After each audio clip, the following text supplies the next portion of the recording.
Writing on the wall, writing on air. From Chapel FM Arts Centre on East Leeds FM.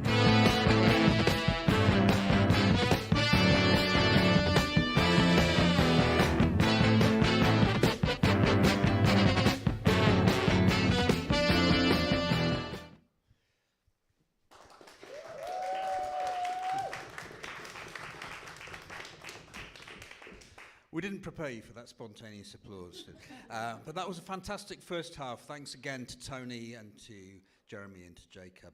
And now we have a piece that we've been looking forward to hosting here at Chapel FM for really 2 or 3 years. Last time we spoke about it, Seni. So here we are at last, and it gives me great pleasure to introduce Seni Seneviratne with Unknown Soldier. Thank you.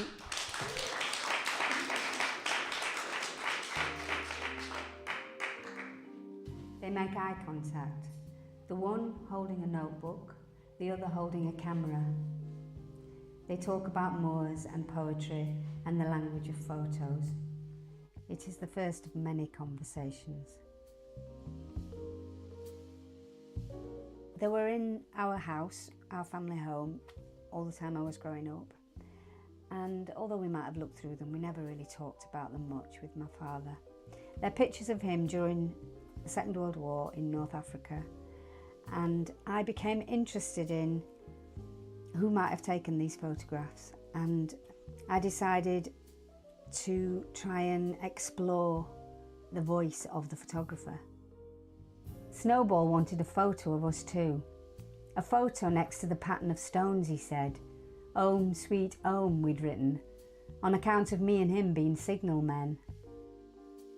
What started off as an exploration and a kind of curiosity about the photographs and about who took them, it then went to a much deeper level in terms of looking at my relationship with my dad and also the things I didn't know about him.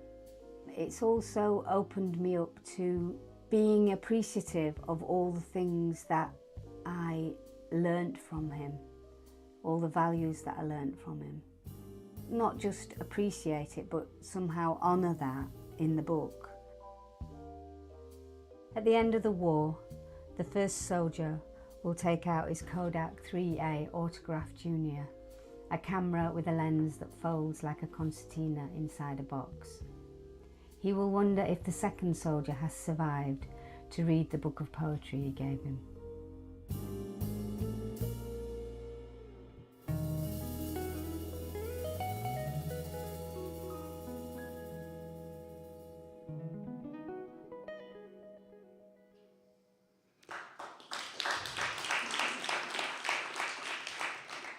Dream house.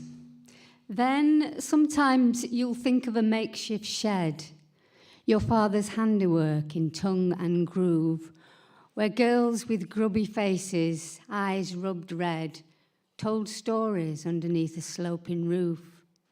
You'll think of long grass and the seeds you gathered, pretending it was wheat you'd bake as bread in your imagined oven. Nothing mattered except how long the day and how to make this secret den a special place. Until your father told you of the air raid shelter underneath the concrete floor, how people hid inside all night and sometimes prayed. That day, he wrote Dream House on the door. He never spoke much more about the war.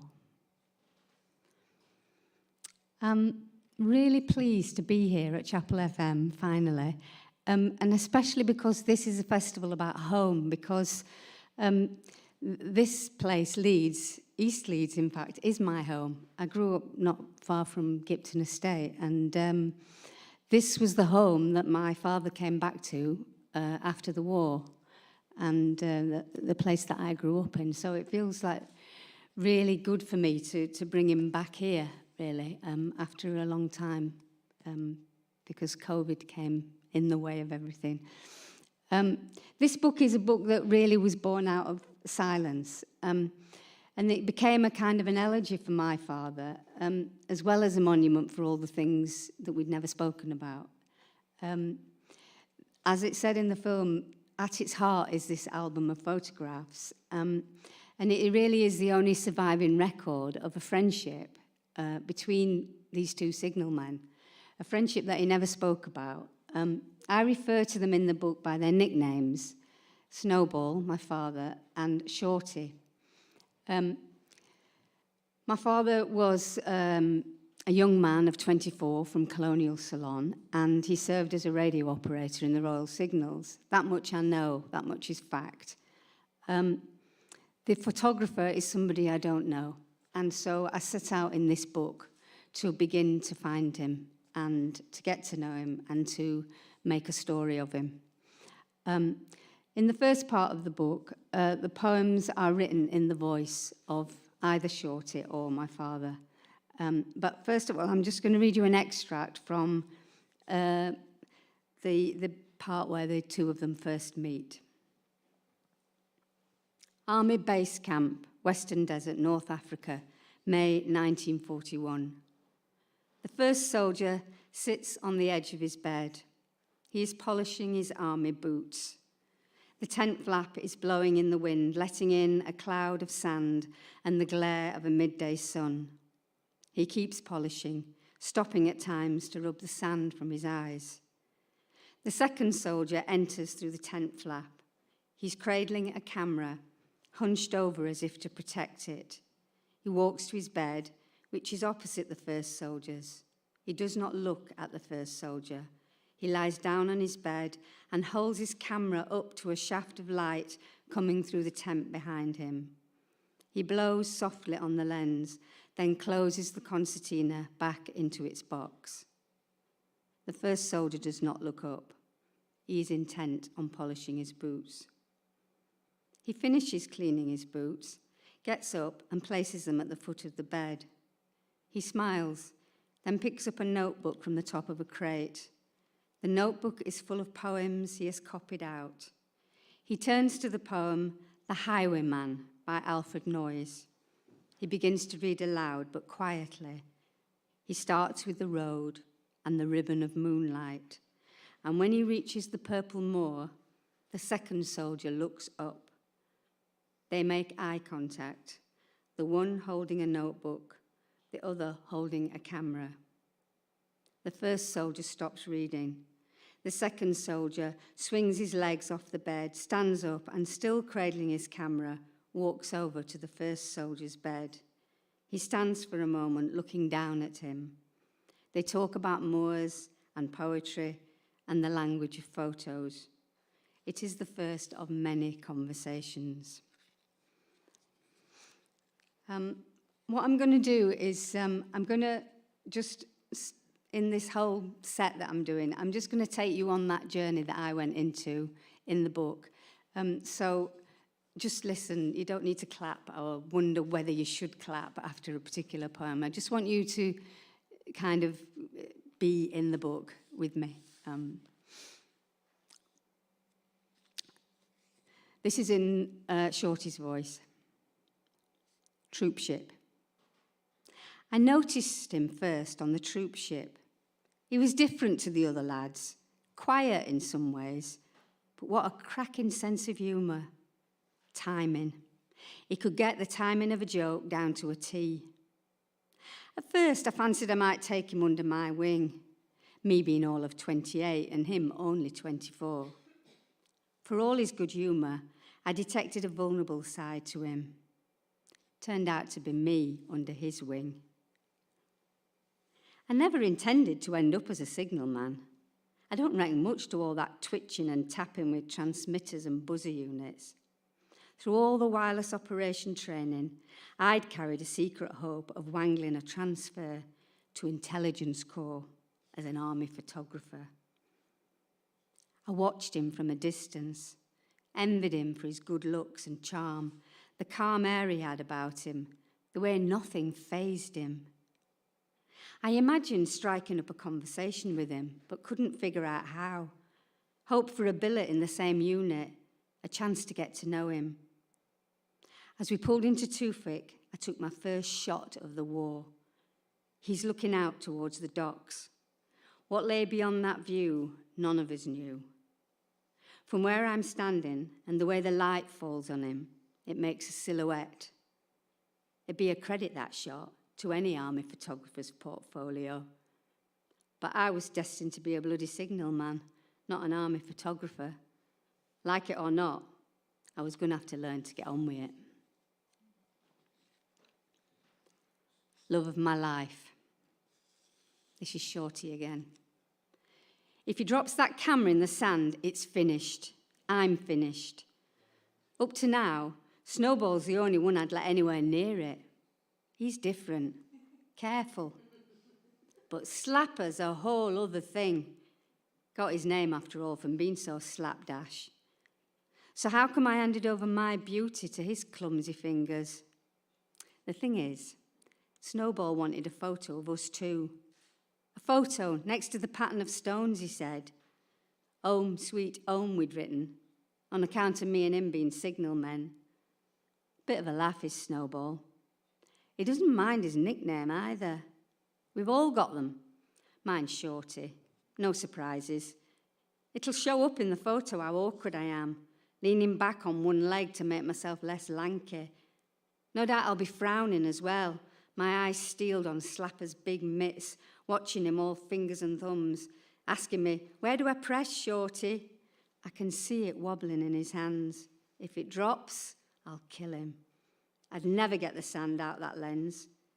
He's got the sun behind him, but the light's too bright. It'd be a bugger to develop, with Snowball's dark skin against a pale tank canvas.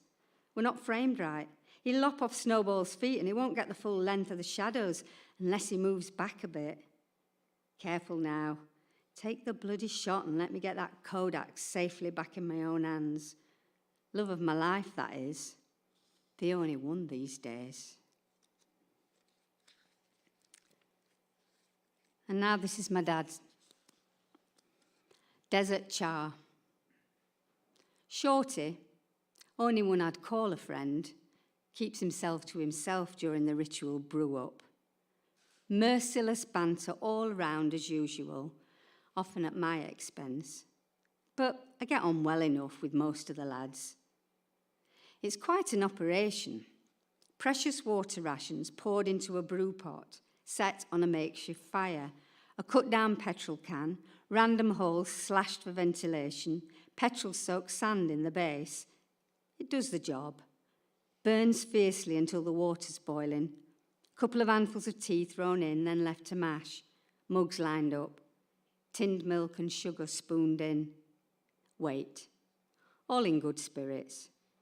Shorty, when I call him over to line up his mug, has his camera in the other hand. No surprises. He's framing up the photo, the way he taught me. Before he sits, he takes the shot, with me in focus.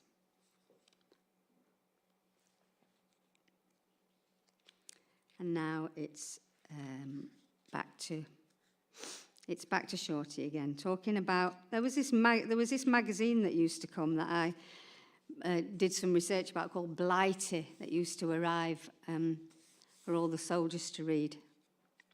So this is called Blighty Laughs Its Way to Victory. There's usually a copy lying around in the mess tent, several weeks old, dependent on deliveries, full of cartoons and jokes, typically in bad taste, at the expense of the locals. I try nabbing it first for fear of anything that might offend Snowball. Funny thing is, he laughs it off. I guess acting like one of the boys saves him from the rough end of the joke. It makes my job easier. Confiscating the rag is nigh impossible without causing a riot. Not everyone's mad keen. Some young uns prefer their books. Students before they enlisted and still got dreams of going home and doing well.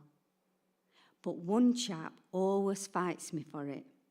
Looks older, battle-weary, a mop of curly hair, a moustache with an unfortunate resemblance to Hitler's. Beats me why he keeps it. Bloody-minded nature. Look at him sideways, he'll pick a fight with you. So I took a risk today when I caught him on camera. I could have got my head as well as my Kodak kicked in. I made it look like I was taking photos of Snowball, as usual. Hitler didn't realise he was in the frame, not looking at me or the latest blighty he'd swiped, but staring into the distance. Bloody hell, I thought. You're welcome, mate. Looks like you need a good laugh.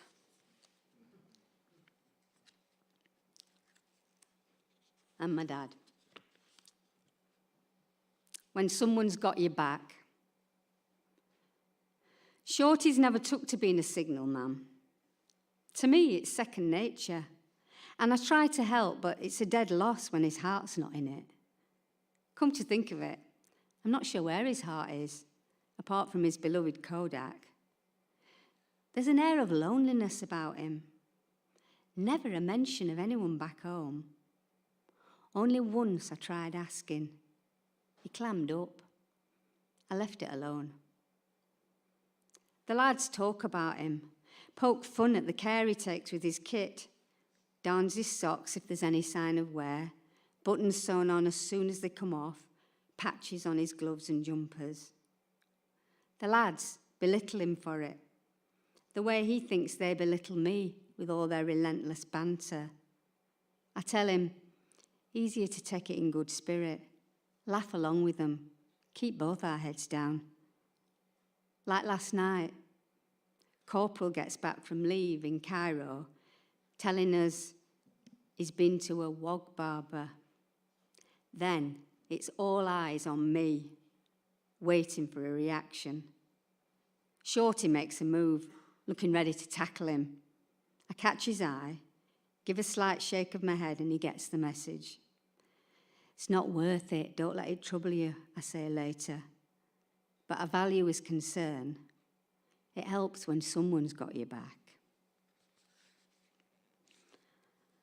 And to finish this last section, there's a couple of poems here by Shorty. And one of the things that happened to me when I was writing this book, I suddenly felt really strongly that perhaps this guy Shorty was actually in love with my dad.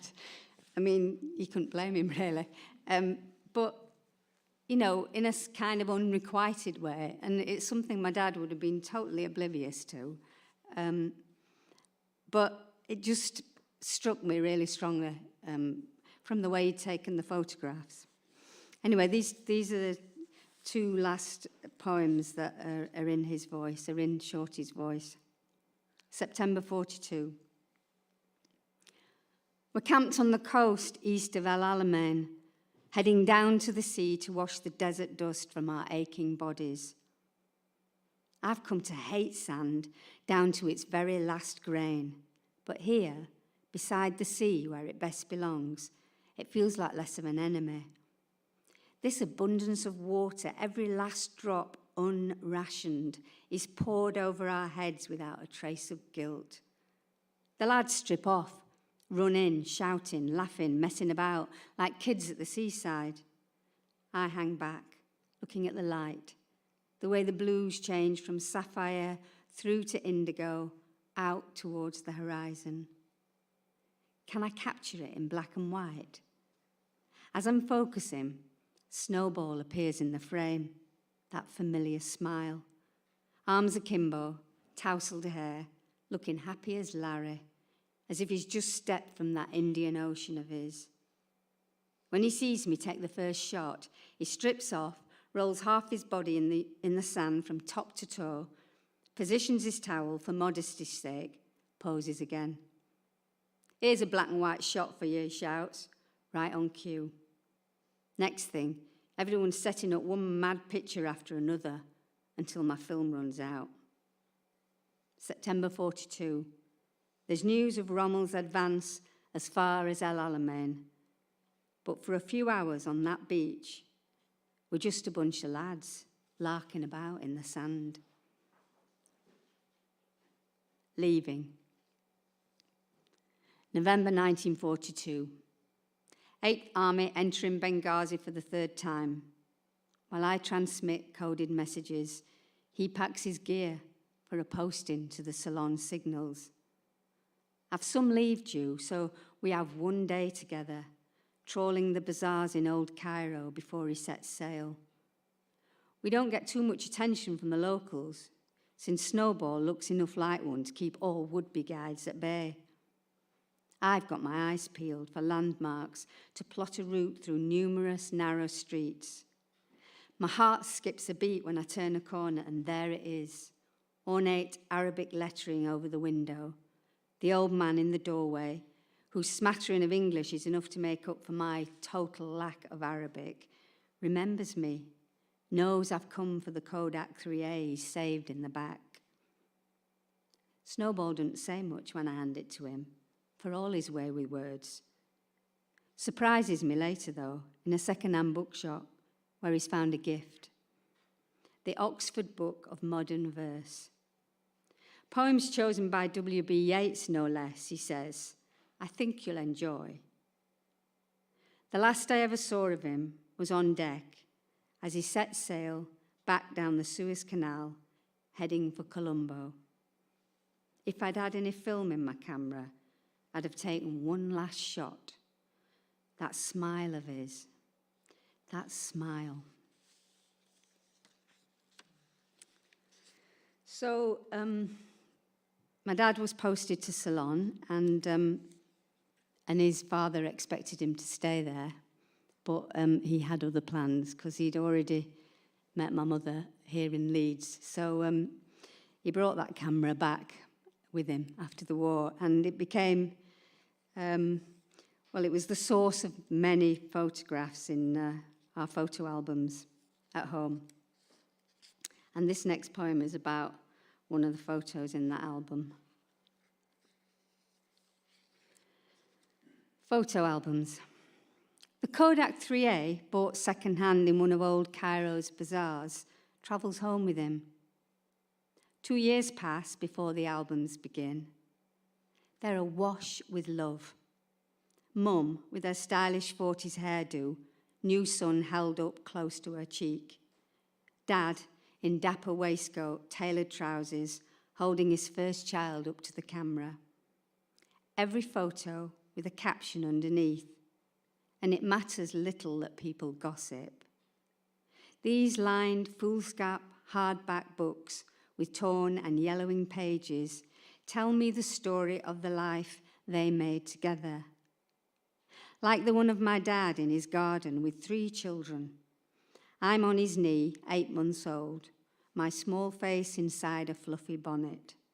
On one side, my sister, his arm round her, and one of his fingers reaching to touch her hand.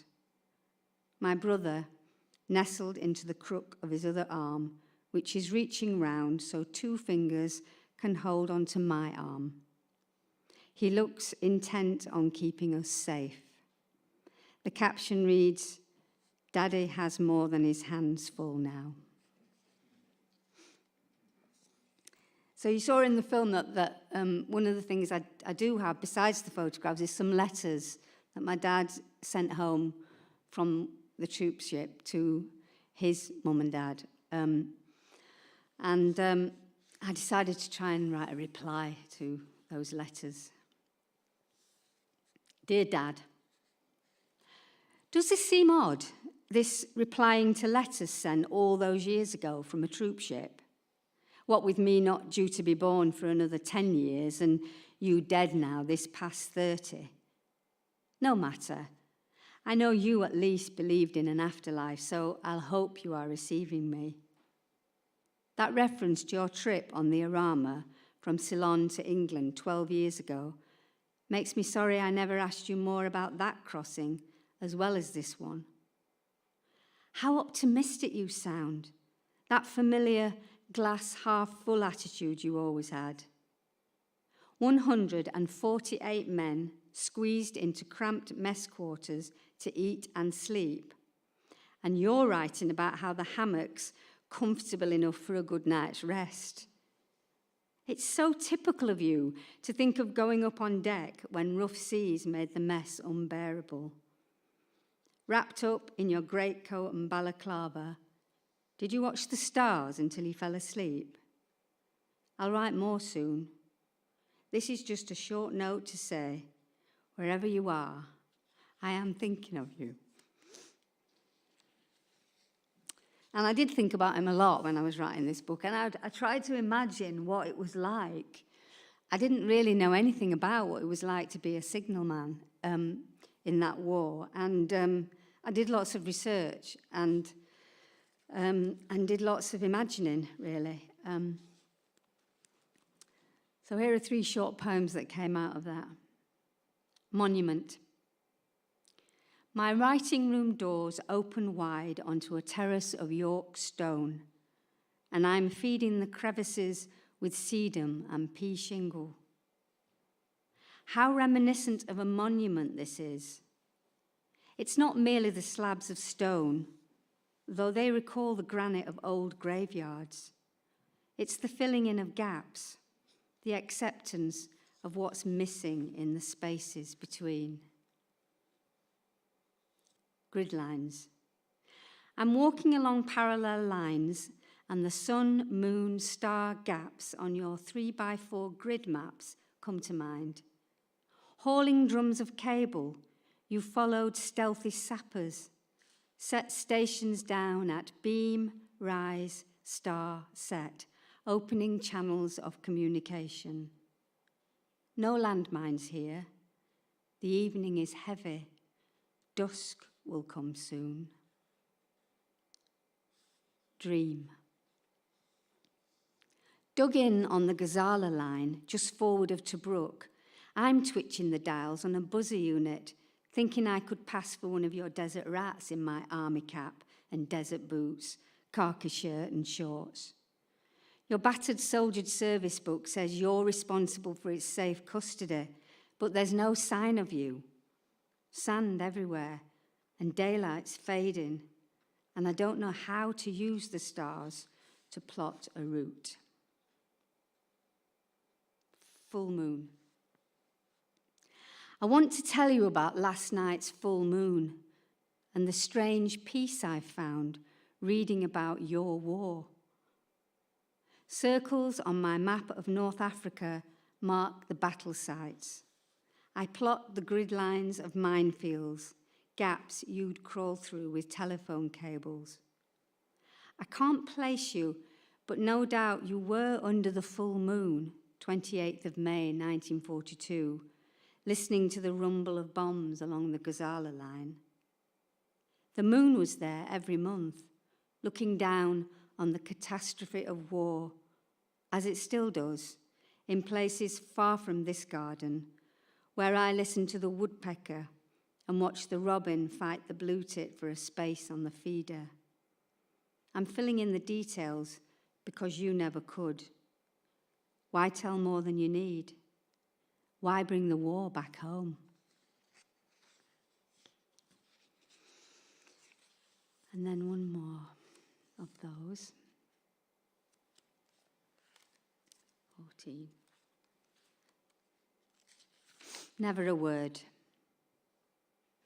I'm trying to decipher the paperwork from the MOD or match the thumbprint in his soldier's service book, and the story sways away from me, the way he'd sway with my mum at those dinner dances in his leather-soled dancing shoes.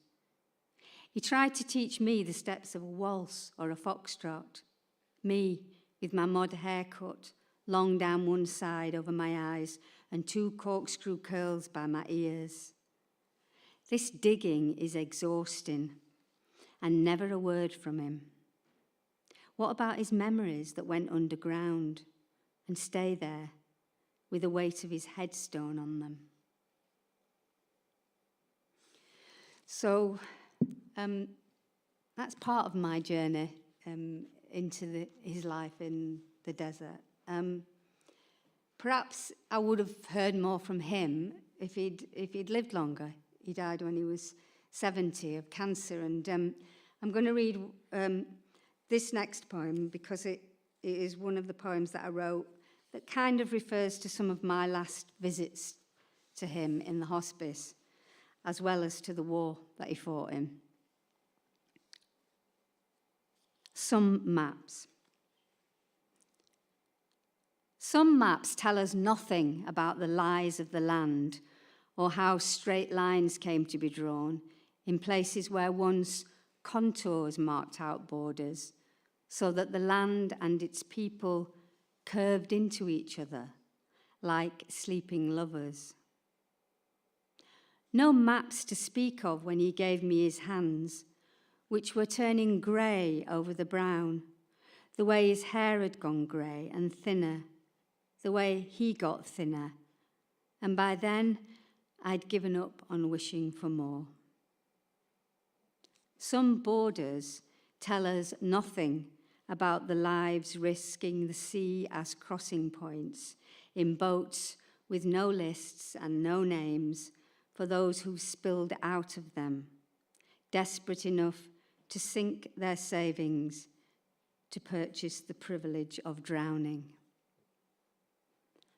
No borders to speak of, though his worrying hands seemed to be tapping out coded messages from a desert war, where the forward lines moved back and forth, as if a hand of God was drawing them in the sand. So I've come to the final poem, and I haven't mentioned at all the woman who waited for him back here in Leeds, who brought him back here to Leeds. And she was a Yorkshire woman, and she always had the last word in our family, so she's going to have the last word here tonight. Dear Mum, not a word from you until today. I was pegging out the washing, and it was as if you were there next to me, reaching to fasten a sheet in loops on my washing line. You were always a say it like it is, speak as you find, no nonsense, some might call it sharp-tongued kind of person. So your silence had surprised me. And there's no criticism implied. I'm grateful to you for teaching me to speak my mind, and for the cushion of love, the space for comfort in the crook of your arm. I've been wondering about your war years, how it felt to be the one he left behind in 1941, and all the waiting. You wrote letters. Your sister helped you with the spelling. Not your fault you were taken out of school at 13 to be the one who helped at home, what with my grandma having her mother and a sick relative to look out for. That bout of TB when you were 6 can't have helped. Nearly 2 months alone in a sanatorium, you told me. No visitors allowed. Looking out for them every day.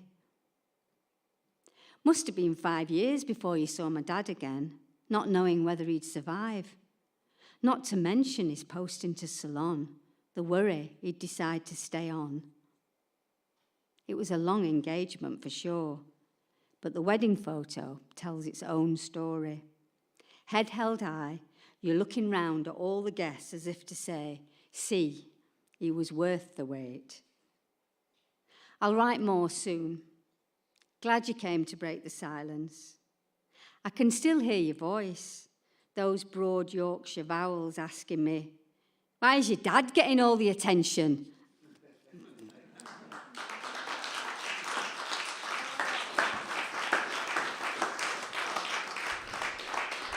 Thank you so much, Seni. Round of applause, Seni Seneviratne. Thank you very much. And to People Tree Press for coming along this evening. Thanks to you, live audience, for coming along as well, and have a safe journey home. There are 4 more nights of live events here as part of Writing on Air, so do come along to some more and pick up a brochure. We're calling it a brochure because it sounds glossy, and it's downstairs if you haven't got one. And if you want a book or 2, talk to Hannah or to Seni. There are plenty in the box downstairs. Thank you very much. And at 9:45, if the live audience have got home by then, if not, you can listen again. There is an interview with another People Tree writer, Samantha Thornhill. I did with her back in the summer. She was speaking from Trinidad. So do pick that up. Thank you and good night from Writing on Air.